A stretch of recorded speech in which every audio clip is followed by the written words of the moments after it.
decided to do a second video on mine entrance types and terminology that goes with that. In addition to like that blueprint diagram I just had up, I'm going to show you some postcards and stereo views from the historical anthracite mining times, just to give you a better visual representation. So what a stereo view is they would take these images and they would take one image and take a second image at a slightly different angle to get a 3D effect when you lined it up down the center here through a stereoscopic viewer, and it gave a really cool 3D image. Totally cutting edge, even for today. So here in Scranton, it's entitled Anthracite Mineshaft near Scranton, Pennsylvania. You see the head frame I was talking about in the prior video, and up top you can see the wheels, and you can see the wire rope going down. And there you can see a gentleman standing at the landing, ready to send coal cars down. And that's called a 2-compartment haulage shaft. And that looks like it may be a slope going down. Probably is. So that's one. Here we have a coal hopper that would go underneath the breaker and would load the coal cars, or would load the whole coal hopper. To take the coal out to market. So this would be undoubtedly right near a breaker. And what's interesting about this, couldn't get away with this today. You see a little girl there, who's probably of 3 or 4, and this is narrow gauge rail, which would be 5-ton coal car size rail. This is actually a vertical haulage shaft. Here you can see the gate that would still keep people from falling down several hundred feet or upwards of 1,000 feet.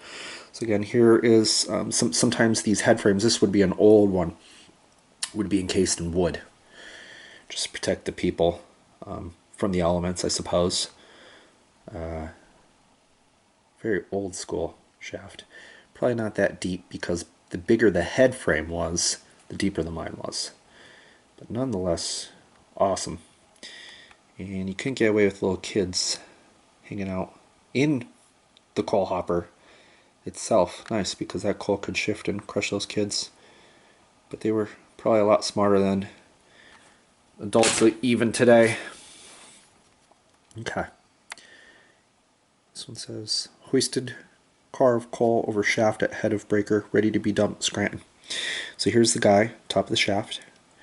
Here's the cage. You can see how the rail is separate from that rail. That's part of it. Right there begins the cage, right where I'm cutting off. And that's all that separated that gentleman from falling down that shaft. Again, these people are really had to be on top of it not to get crushed. Very cool. There's a little roof. See that little bit of metal there? It's all dented. They put that over the hoist cages, so when they were sending men down, rocks and stuff wouldn't crush them. You could see clearly that took a few hits. Wow. Yeah, notice how they had no helmets. Interesting. Again, so it's in our vertical shaft. Here's a postcard. This is what I love to collect, is postcards. These gentlemen at least had a small linen cloth to keep the UV off them and also the rain. Take a seat here. So there's the coal coming out of the mine, and there's it being topped that Leonard Selzinski talked about. You didn't just have to fill the coal car, you had to top it. You had to make it higher than a coal car, which is pretty ridiculous. So there. The steel, well, that looks like it's actually iron, would be the steel head frame, or iron head frame in this case, to the vertical shaft, the structure. Very neat. Yes, here's the infamous Hazelton shaft colliery. That one was a 4-compartment head frame and shaft compartments, 4 of them, and that would lower the cages down. There's the sheave wheels up top, 4 of them, And when they came out of the breaker, or when they came out of the shaft and come up, they were sent up the plane, the plane, and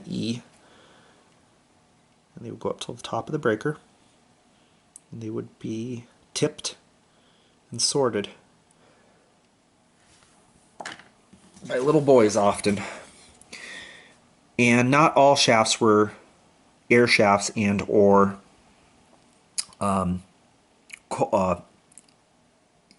mine car shafts. This was a water shaft. DL&W Railroad Central Water Hoist, capacity 250,000 gallons per hour. So they actually hoisted water out of the mine so they could get deeper. This is very old school. And there's the wire rope going into the hoist house. Now this one was in Carbondale, Richmond-Dale breaker. Look at the size of that head frame. You can see that's huge. It's got to be 125 feet high, which meant that that shaft was very deep. So it looks like it would take the coal cars right to the top of the head frame, and then it send it right down to the top of the breaker to process it. That's an interesting setup. Now here's where my two great-grandfathers worked. My grandfather actually worked in that hoist room, hoisting coal cars. And Leonard Solzinski, that I interviewed, if you refer back to the Dorrance Colliery video, would have taken many a trips down this vertical shaft. But there's the hoist building. I think I could see part of the hoist actually. There's the wire rope going from the shaft over the sheave wheels down into the engine house. They call that in addition to the hoist house. And to give you an idea, here's some photos of a hoist. That's a hoist. It's a big cylindrical drum with gears, and clutches, and brakes, and it's a big axle going through the center of it, obviously, so it can rotate.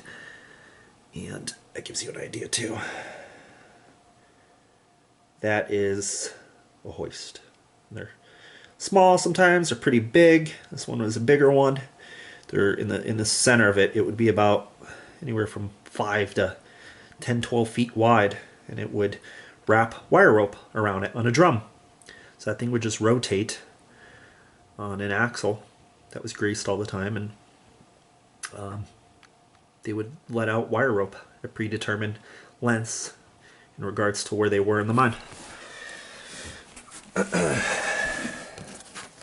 So again, here is a head frame. This is the Nottingham colliery where I just did a video on an explosion at the shaft. There's multiple explosions at this very shaft. It's a head frame.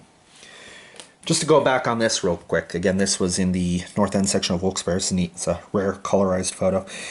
Again, some were exposed to the elements, shafts that is, and some weren't. And this one was one that wasn't. This is kind of a more European approach. The Europeans closed in their hoists, or their shaft head frames more than American ones, but this one was a pretty modern one. Lehigh Valley Coal Company at the Dorrance. Neat. Here is men getting lowered down the cage. So that they would embark pretty quick. Very quick. They would drop very rapidly. So there you can see a piece of metal over them, protecting them. Once in the mine, they would get off. And those little gates would keep men from randomly walking down the shaft because of the terrible lighting back in the day. Here's visitors. The Coaldale Colliery when it was in operation. They're in the cage. Again, you can see that gate that automatically drops. Up here you can see the wire rope. Again, this is shaft. This is the job my great-grandfather did here. He was a footman of the shaft. He would send coal cars up the shaft. well, he would load coal cars onto the shaft and the hoist engineer would send them up. But here, car and cage at foot of shaft. So you just send them right up. Very scary job, because if anything comes down that shaft, that's going to meet him. And here's a stereo view. And it says, loading cage with car of coal at the bottom of shaft, Scranton. The gentleman on the very right has an oiler. It's oiling stuff. The teapot oil wick lamps. That guy has a pipe in his mouth. Oops, sorry. That guy has a pipe. Huh. Yikes. So, it's dangerous with methane. So they're getting ready to send a loaded coal car up.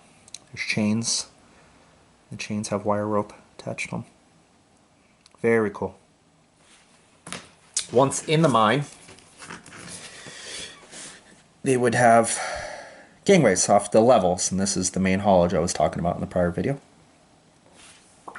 Here's another example of a gangway. It's timbered and reinforced, and there's the electrical lines on the timbers. Just a gangway, which is just a highway. Men would walk to the right of the rail, try not to get electrocuted by the overhead trolley wire or get crushed by a coal car. And by getting electrocuted, I mean right here, it's making connection to the overhead wire and it's unprotected. Not that safe. And right there is what caused the Butler explosion, 1938. I think that was the first video I put on this channel, where that trolley's making connection to the overhead wire. It's sparking, intermittently sparking. So here we have the face of coal I was talking about. That's men just working at the face where the workings are, where they're advancing the mine. Here's an example of an air shaft. Again, this is at the Dorrance. This was recently dismantled and sent to the Lansford coal tour. It's an 1883 Pittston-made ventilation fan. And that just ventilated the mine.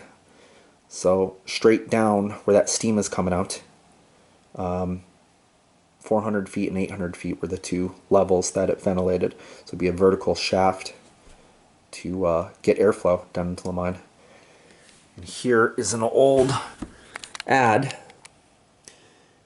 in a mining journal showing the steam-driven ventilating fan. It says type of those used in the coal mine districts. This fan wheel may be encased in an iron or wooden shell, and that just goes either left to right or right to left to circulate air, move air throughout the mine.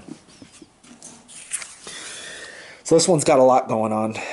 This is the Lance number 11 in Plymouth. Here's the vertical haulage shaft, pretty shallow one. To the left up here is the top of the fan where it exhausts, and you can see that cylindrical part right here. That is the fan itself that's in case. There would be the engine house to that would drive that fan. And here is a slope. This slope entrance. To the right would be where the hoist was on a wire rope, and it would catch the coal car at the bumper. There'd be a hook. It would send the coal car down the slope. There's the entrance. Very cool. You can see the little wooden steps where they would require men to walk down. They weren't supposed to ride in cars all the time, but they often did. Sometimes those ropes would break and kill those men, send them to their deaths. They're supposed to walk, but they wouldn't. Can't blame them day in, day out. You know, they're willing to roll the dice. This is what I'm talking about, men riding the coal car. Those chains broke, or that broke right there on the car. You're going to have a bad day. You're going to go rocketing down that slope. You'd hit terminal velocity. And it happened often. I'm going through all these accidents for this channel. I mean, I have so many disasters to talk about, and a lot involve just simple, stupid stuff such as ropes breaking or chains breaking. Very spooky stuff. So here's an example of a slope. So the cars will come down here, and that's for haulage. That's to get it away from the colliery or away from the mine to send eventually towards the breaker. And they would throw a switch, and it would go down the slope. They'd have a hoist here where I'd be standing roughly. There's a mule. Now this mine is actually the red ash mine. That's burning. It's been burning since 1915 in Wilkes-Barre. I'll have to do a video on that one day. That's like the Forgotten Centralia. It's right off of Interstate 81, Wilkes-Barre, right by the arena. Here's an example of room and pillar mining. This would be taken from a strip pit. There's the mine coal and the left coal. And once it was abandoned, they would come in and strip it from the surface. And here's an example of them stripping it and exposing these old workings, obviously, to get at the coal pillar. And right there is a once underground operation now exposed. You can see the beautiful gobbing, timbering. Very cool. Very crazy.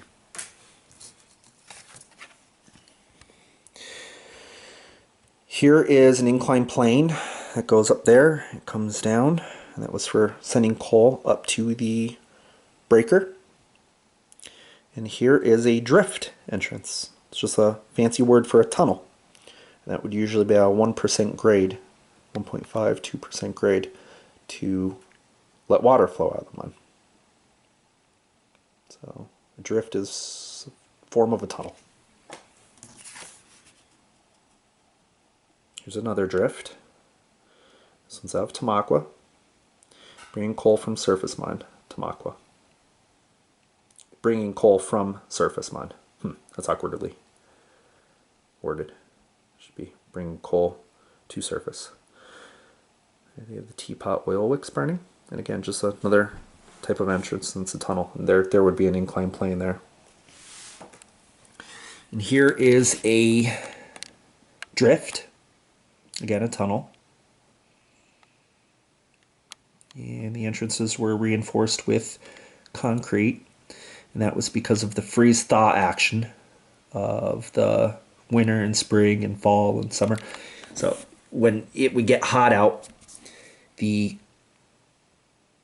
ice would form in the entrances in the winter, the first couple 100 feet. And when it get warm, like spring or obviously the beginning of summer, that ice would melt and it would put holes in the roof. So it would cause collapse primarily just near the entrances. They had to reinforce them. And once the coal was in the breaker, it was tipped into the breaker. They used to have breaker boys that would sort the shell from the coal. These were kids and young men. A lot of time they would stick older men here too that were too sick or feeble or injured from underground into the breaker. And these guys were always cutting their hands. It was pretty vicious. Eventually they were phased out through mechanical advances. But here is a final. It's not an entrance to a coal mine, but this is an inclined plane. So they would send coal either up or down for transport from up in the mountains. This is a good example. This isn't an anthracite mine, but this is a bituminous mine out in Lycoming County. And the mines are up in the mountains there. So they would hoist the cars down. You can see a little kid working there. So who knows if that little kid actually worked there, but it's pretty interesting. So that's it. It's just a difference between a drift there to a shaft, and a difference to a slope. So when people talk about mine shafts, now you'll know that this is a shaft and not that. So that was the whole point of this. Hopefully you enjoyed, and be sure to ask any questions in the comment section.